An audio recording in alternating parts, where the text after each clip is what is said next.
Welcome back to Retro Rebound. In today's video, we are going back to Dragon Ball Xenoverse 2. Now, last year, we did a retrospective officially for Dragon Ball Xenoverse, and the reason we did that is because I thought to myself, you know what? I've waited long enough. There's not going to be a next-gen version of this game. They're probably going to do a Xenoverse 3 finally. Oh, foolish Maddie, what were you thinking? Because not only have they done a next-gen version of the game has a new director, they have new DLC out, which we played for this video. There's so much happening with Xenoverse 2, still in the year 2024, and they also announced a brand new Dragon Ball game in Sparking Zero, so it doesn't look like Xenoverse 3 is around the corner anytime soon, as Xenoverse 2 continues to be pumped full of life. So I thought, okay, one more time for good measure, is it worth it in 2024? You know me, when I see anything happen with Dragon Ball, I gotta just go ahead and peep it out real quickly. So we're sitting down to talk about Xenoverse 2. How's the next gen update? How's Future Saga Chapter 1? What changes are there? We have so much to get into. Ladies and gentlemen, if you're new here and you're into nostalgic and retrospective content, you're in the right place. Consider subscribing. So when you log in, I mean, you're going to be spammed with a ton of posts and updates of things that are happening in Xenoverse 2. And especially if you haven't fired up the game in a while, you actually may be, in my experience, a little bit lost because the hub world doesn't guide you so elegantly. And you'll see when you bring up the map, this is a pretty big area and it's tough to find all of the new content. For example, I had a little bit of trouble finding out where the Future Saga content was because you have to go into the time chamber, and then there are some floating purple cloud time rifts, and you interact with some, and some are just kind of teasers for DLC you can buy, prompting you to check out the PlayStation Store. And then finally, in this other random time rift, I interact with it and I go, oh, aha, this is what we were looking for. Okay, cool, got it. We'll get into all the new story stuff in a little bit, but for me, next gen update, let's talk about it. Runs better. That's kind of a minimal difference I noticed because I didn't think Xenoverse 2 ever ran bad. I think the character models definitely look a lot better. A lot sharper would be the term I'd prefer to use here. You know, some people had said that there was a glossy, kind of oily appearance to characters in Dragon Ball Xenoverse 2. Now it's a lot more, I feel, true to the shows, true to the games you've seen before. But more than anything, I think the important aspect here with the next gen version is decreased load times. This is huge because in Xenoverse 2, you're going to see a lot of these. When you're going between parallel quests, they've changed the way lobbies function now, which is phenomenal. You just sit in a room with your friends or random people you're playing with online, and you could change parallel quests no problem whatsoever. It doesn't involve bumping in and out of the lobby itself like you used to have to do. So it works a lot better in this game. And especially when you're both on a next-gen console and it's just loading in quickly, it's great. Not any cross-save or cross-play support. You have to install, when I played it on PlayStation, you can see behind me, both versions of the game to ensure that you can carry over your save data. But you can't, for example, like go play with a friend on Xbox or PC or bring your save from PlayStation over to PC. I think things like this would add a lot more longevity to the game and allow people to play anywhere with anyone and give the game that well-needed player support that it clearly already has because they're giving it more DLC. One of the first modes they prompt you with when logging in is cross versus.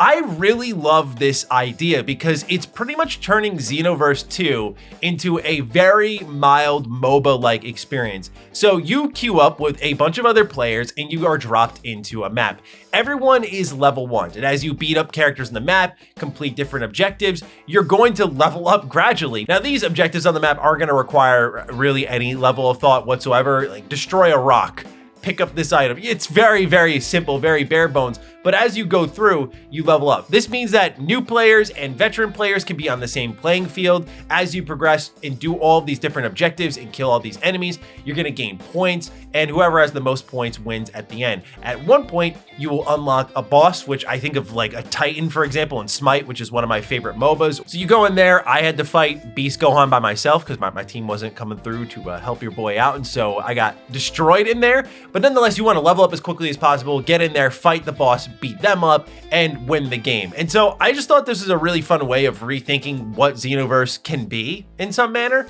It's nice to have a new mode that isn't just like a spongy raid boss. It's actually a fun, different thing that approaches the game in what I thought was a very unique way. There are other subtle changes, like for example, when you're running around the hub world, you can have an aura surrounding you. Also, there's in this new DLC, 12 new parallel quests, 3 extra missions that you can complete as part of a brand new story. For 20 bucks, I'll admit, It's a little steep, but I will also say, I mean, my friends and I parked it in there for over 5 hours, not just with this content, but some of the old parallel quests we missed. And the goal here is to hook you in, because once you play one Xenoverse DLC and you realize how much time you can spend on that, you see the absolutely massive list of other pieces of content that have been added to the game and think, well, there's a lot more life here if I really want to spend more time in Xenoverse 2.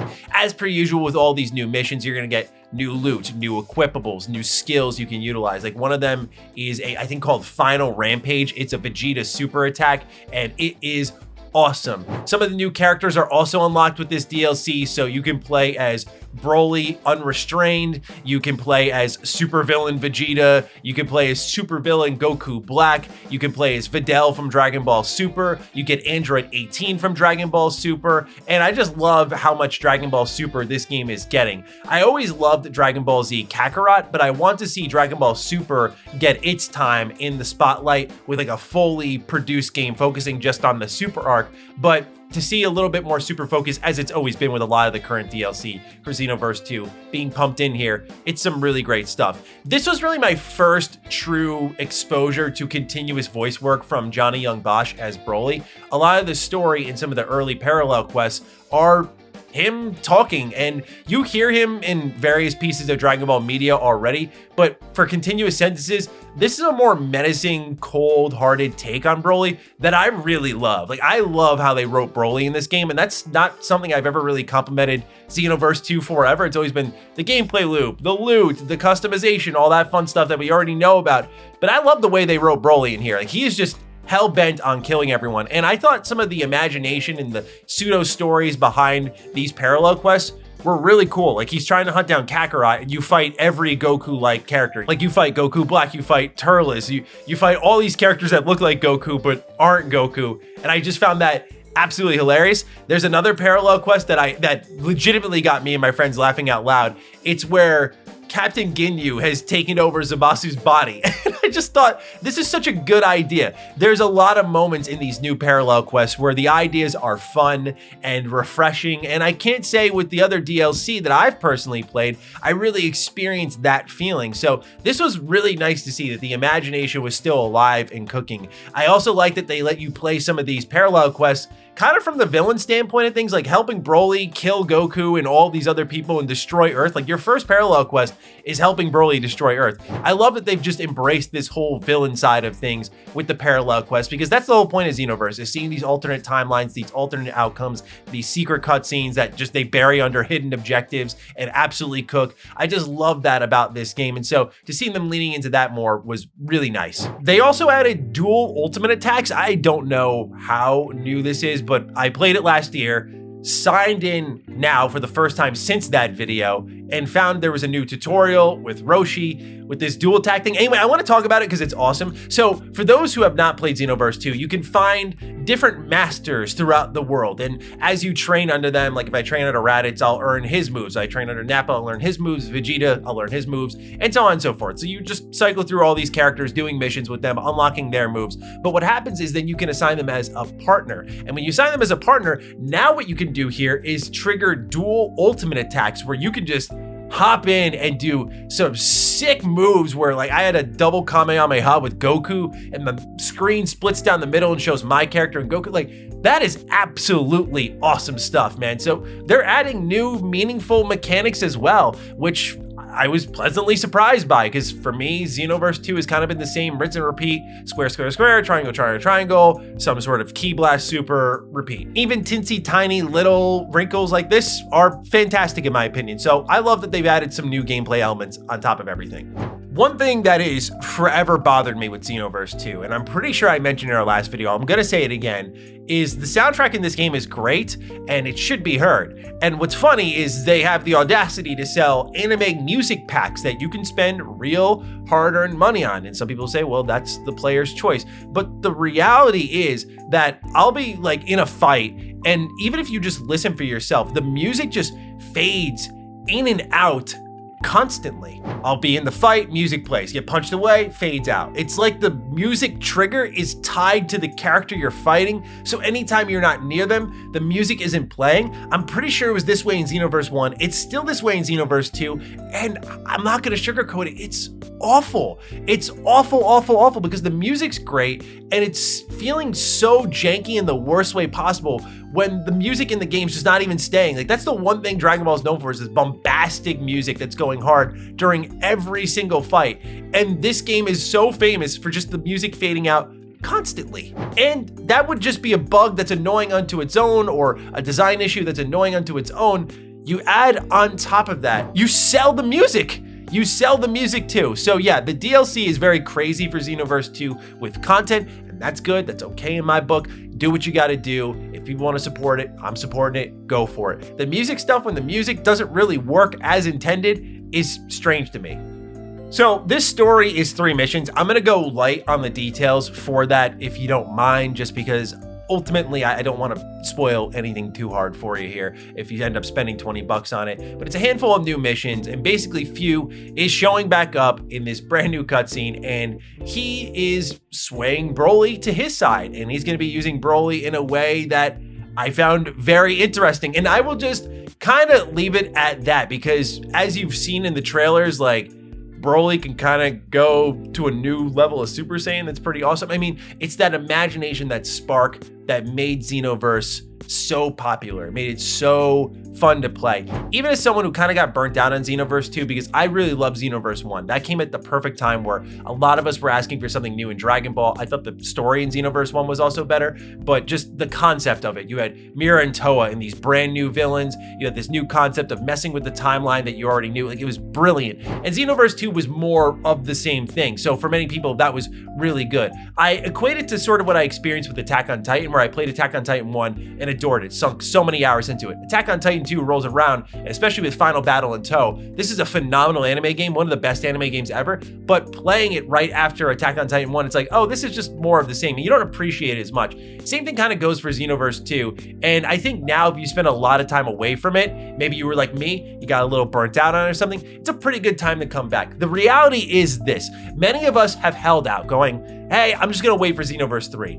This game came out like over half a decade ago now, and they just committed to a new director, new next-gen update. This is chapter 1 of the Future Saga, so there's gonna be more chapters is what the naming would suggest to me. If you're just sitting on the fence and you've wanted to check this out for a while, I think you just absolutely should give it a rip. The new characters are really fun to play as. Even if you're a brand new player, I had my buddy tag in, and he put more hours into Xenoverse 2 than me, but because of something with PlayStation Plus, he actually couldn't get his old save file, which was very unfortunate. So I invited him into very late game parallel quests. He played as one of the preset characters in Broly Unrestrained, and we just ran through these missions. His main character got XP, he spent money on those stacked. He would still unfortunately have to go out and get all the loot. The loot rolls are still a little frustrating. Like, I went through all of the parallel quests, and the first time through, even though I was mostly, in some cases I wasn't, being up, I still wasn't getting some of the major drops from these missions, which was kind of annoying because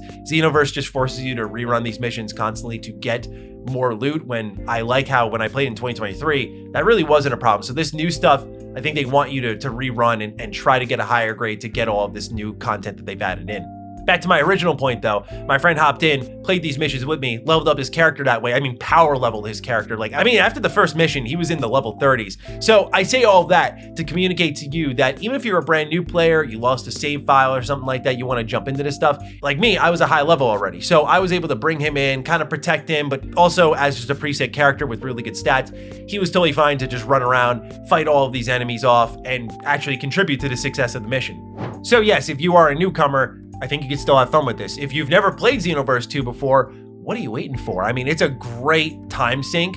I think that you can spend as many hours in this as you want to. There's obviously plenty of content and DLC there, but I did mostly everything in the base game within the 70-hour limit, but there is so much more to be seen, and especially if you want to Z-rank everything, get every piece of loot, this game can get its hooks in you if you are a massive Dragon Ball fan. And with all the DLC, this roster knows no bounds. And I would love for them to do a physical re-release of Xenoverse 2 at this point, whenever they're done with support, to put all the DLC on disc and just give it to you as one final package. I said the same thing for Super Smash Bros. Ultimate because we don't know when we're gonna get the next Smash game, and I wish more developers did that. Like, I am happy to purchase the game day one on release, but as a collector, as someone who's a big believer in game preservation, if this channel wasn't anything to go by, I sat there and thought to myself how cool it would be to have all the Smash characters just on cartridge, like guaranteed there. You could have the definitive ultimate edition, if you will. Same thing here with Xenoverse, with all the DLC they've sold, package it all together. I know they've done digital deals and stuff like that, but a physical version of that, especially now that it's on next gen, I think may be worth the reprint, but that's just me personally. Nonetheless, between all the parallel quests, the new next gen updates, there are a lot of things to really enjoy here with Xenoverse, plus its new story additions, new modes like cross versus, and so on and so forth. There's new mechanics like I already talked about, such as the dual attack. Like, there's a lot of stuff going on here. So if you are curious, check it out, right? This is at least as of the time of recording, a slower time of year. Nothing's really coming out. We're gonna get hit with a lot of gaming news, and we have a new Dragon Ball game coming up later this year where maybe you wanna wet your whistle a little bit.